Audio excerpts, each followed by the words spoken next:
Hey spooky crew, I hope that you are all doing well, and I hope that you are all looking forward to the weekend. Do you have anything planned for the weekend? Before we dive in, you already know the deal. If you enjoy thoughtful, respectful true crime with a side of spine chills, give this video a little love. Tap that like button like you're knocking on a haunted door, and make sure you're following along so you don't miss future cases. Today's case is one that truly broke my heart. This is the story of Ethan Ives Griffiths, a toddler whose life was cut short in a way that no child ever deserves. There is no shock value here, no dramatics, just the truth, the facts, and a focus on the one person who mattered most. Because children are a blessing, and what happened to Ethan should never be forgotten.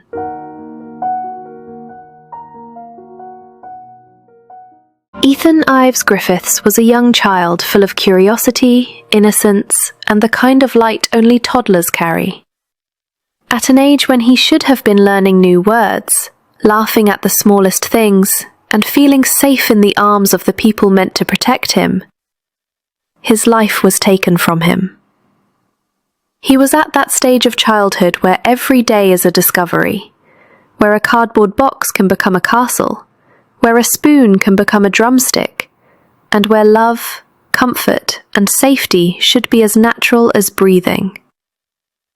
Ethan should have known what it felt like to be soothed when he cried, to be held when he was scared, to be protected simply because he existed. But instead of growing up surrounded by warmth and care, Ethan grew up surrounded by harm. He was not old enough to understand what was happening to him, not old enough to ask for help, not old enough to tell anyone that something was wrong. Like so many children, Ethan depended completely on the adults in his life to make the world safe for him. This case is especially difficult because the people responsible were not strangers. They were his own family, those who were supposed to love, nurture, and defend him at all costs. The very people a child is taught to trust were the ones who betrayed that trust in the most devastating way possible. Ethan did not get the chance to grow into who he was meant to be. He did not get to learn what his favorite things were, what made him laugh the hardest, or what dreams he might have carried into the future. No school days, no scraped knees, no birthdays he could remember. Just a life taken before it ever had the chance to begin. And that is what makes this story so devastating. From what was later revealed during the investigation, Ethan's home life was far from what any child deserves. Authorities uncovered a pattern of neglect, control, and mistreatment that had been building behind closed doors. A home is supposed to be where a child feels safest, where they are comforted when they're scared, where they are protected simply because they are small and vulnerable. But for Ethan, home was not a place of safety. It was a place of fear. To the outside world, everything may have appeared normal. A house, a family, nothing that immediately raised alarms. But inside that home, Ethan was living in conditions that no toddler should ever experience. What should have been warmth became coldness. What should have been care became control. What should have been protection became harm. And this is where the warning signs are so often missed. Neighbors may hear something and think it's just family stress. People may notice changes and assume it's none of their business. Others may sense that something isn't right, but hesitate to speak up, not because they don't care, but because they don't want to be wrong. But when a child is involved, silence is never neutral. In homes like Ethan's, harm doesn't always happen all at once. It builds slowly, quietly. Behind doors, the world never looks behind, and the smallest voices are the easiest to ignore. Ethan could not leave. He could not ask for help in the way adults can. He could not explain what was happening to him. He could only endure what no child should ever have to endure. Investigators later made it clear that this environment did not become dangerous overnight. It was a pattern, a routine, something that continued when it should have been stopped. And that is what makes this part of the story so difficult to sit with. Because Ethan did not need perfection. He did not need wealth. He did not need anything extraordinary. He only needed what every child deserves: to be safe, to be loved, and to be protected. And in the place that should have offered him those things, he was instead surrounded by harm. Without going into graphic or disturbing detail, investigators determined that Ethan suffered prolonged mistreatment at the hands of his parents and grandparents. What should have been a safe environment became one of fear, neglect, and cruelty. This was not one moment, not one outburst, not one mistake. This was a pattern, a way of life inside that home, where care was replaced with control and protection was replaced with harm. Ethan was routinely denied the things every child needs: proper care, comfort, and safety. Investigators later revealed that his basic needs were repeatedly ignored. He was not treated with the patience or compassion given to a child his age. Instead, he was subjected to ongoing mistreatment that no toddler could understand or escape. The people responsible were not strangers. They were the adults he depended on for everything: for food, for shelter, for reassurance, for love. And instead of being protected, he was repeatedly placed in situations that caused him harm. Ethan was too young to understand why the world around him felt unsafe, too young to know that what was happening was wrong, too young to tell someone, or to leave, or to ask for help. Like so many children in similar situations, he had no voice, no power, no way out. Over time, the mistreatment continued, the neglect remained, and the effects on his small body and fragile health grew more serious. Investigators later confirmed that what Ethan endured was not sudden. It built over days and weeks, in an environment where suffering became routine. The home that should have given him comfort became the place where his pain was hidden from the world. Eventually, Ethan's small body could no longer withstand what was happening to him. When emergency services were finally called, it was already too late. A life that had barely begun was gone. A little boy who should have been learning how to speak, how to play, how to feel safe in the arms of those who were meant to protect him, was taken from this world. And let me say this plainly: no child falls through the cracks. They are pushed through them by adults who fail to protect them. Ethan did not choose his circumstances. He did not choose the people responsible for his care. He did not choose the environment he was born into. He only needed what every child needs: kindness, protection, and someone who would put his life before anything else. And when that protection was taken away, so was his future. This part of the story is difficult not because it is shocking, but because it is devastating. Because Ethan did not deserve what happened to him, not in any way, not for any reason. He deserved safety. He deserved love. He deserved a life. Once authorities began looking into Ethan's death, the truth started to come out. What first appeared to some as a tragic loss quickly raised serious concerns. Medical professionals, investigators, and child protection specialists all began asking the same question. How could a child so young suffer in this way? Medical examinations revealed that what happened to Ethan was not sudden. The findings showed signs of ongoing mistreatment, not something that occurred in a single moment. His injuries did not match an accident. They told a story, one that could only have come from repeated harm and neglect over time. A story Ethan himself was never able to tell. Investigators then turned their attention to the home. What they found inside confirmed their worst fears. The environment was not safe, it was not nurturing, and it was not appropriate for a child of Ethan's age. Conditions inside the home reflected a pattern of control and neglect, not care, not protection, not love. Piece by piece, the picture became clearer.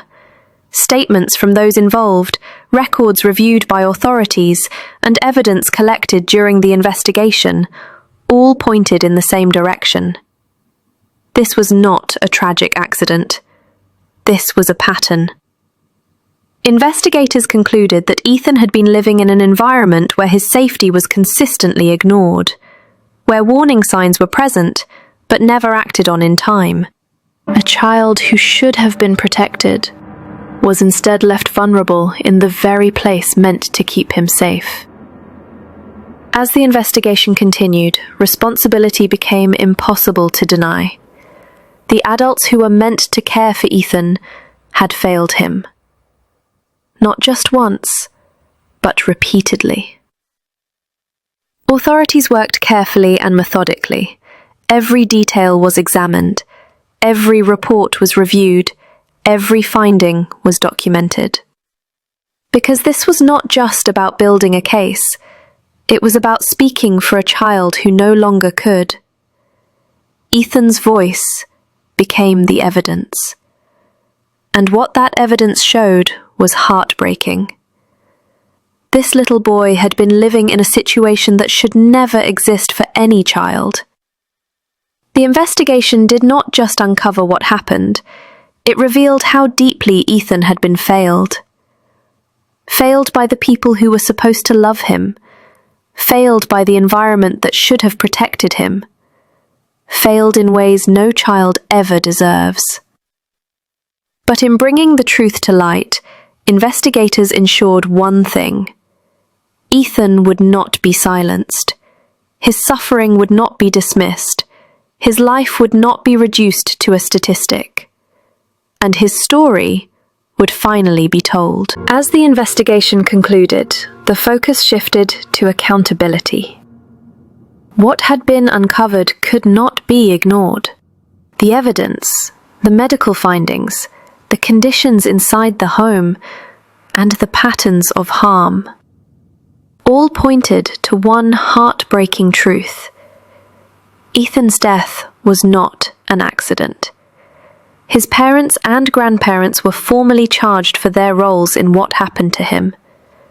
For the first time, the people who were supposed to protect Ethan were being held responsible for failing him.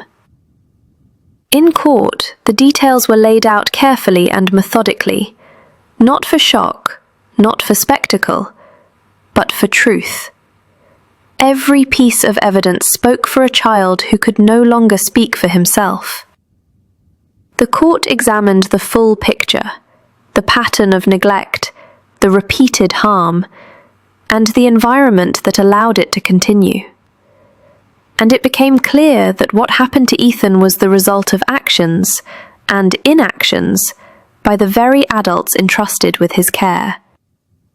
The courtroom was not just a place of judgment, it was a place where Ethan's life was finally acknowledged, where his suffering was named, where his story was heard. When sentencing was handed down, it reflected the seriousness of what had been done. The court made it clear. What happened to Ethan was wrong. It was preventable, and it was inexcusable. While no punishment could ever equal the loss of a child's life, what mattered most was this: Ethan was not forgotten. His pain was not dismissed, and his life was not treated as insignificant. The legal outcome did not bring him back, but it did give him something that had been denied in life: a voice. A voice that said his life mattered, that what happened to him was wrong, and that those responsible could not simply walk away.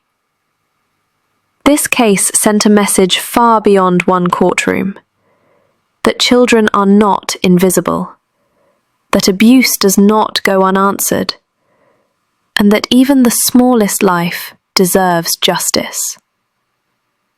Ethan did not live long enough to be protected, but in the end, he was finally heard. This case is not just about one child. It is about every child who cannot speak for themselves, every child who depends entirely on adults for safety, every child whose pain may be hidden behind closed doors.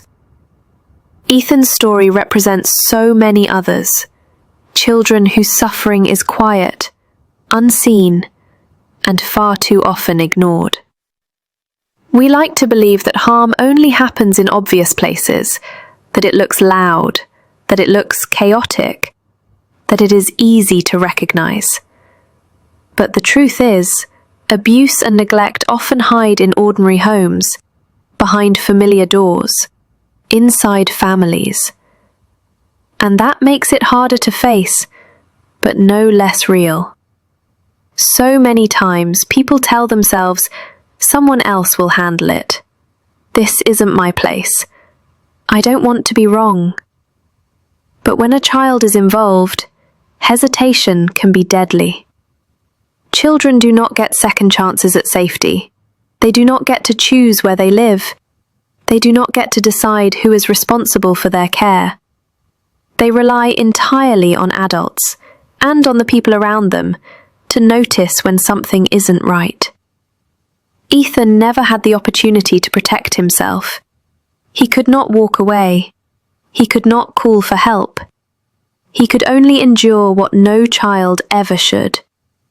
And that is why his story matters. Because remembering Ethan is not just about looking back. It is about changing what we do moving forward. It is about speaking up when something feels wrong.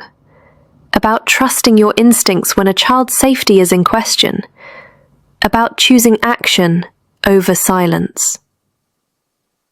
It is about refusing to look away, even when the truth is uncomfortable, even when it is painful. If Ethan's story teaches us anything, it is that every child deserves to be protected, not just by their family, but by all of us. His life may have been short, but the impact of his story does not have to be. Because as long as we remember him, as long as we tell his story, and as long as we choose to protect the vulnerable, Ethan's life will continue to matter. As we close today, I want to bring this back to the one person who matters most in this story: Ethan Ives Griffiths. He was not a headline. He was not just a case. He was a little boy with a life that should have been filled with love, safety, and possibility. He deserved protection. He deserved kindness. He deserved a future. And while we cannot change what happened to him, we can make sure his life is never forgotten. If Ethan's story touched your heart, taking a moment to support this video helps keep his name alive. A simple like helps more people hear about him and remember him. If you believe that every child deserves safety, sharing this story helps that message reach further. And if you're not already following along, you are always welcome here in the Spooky Crew.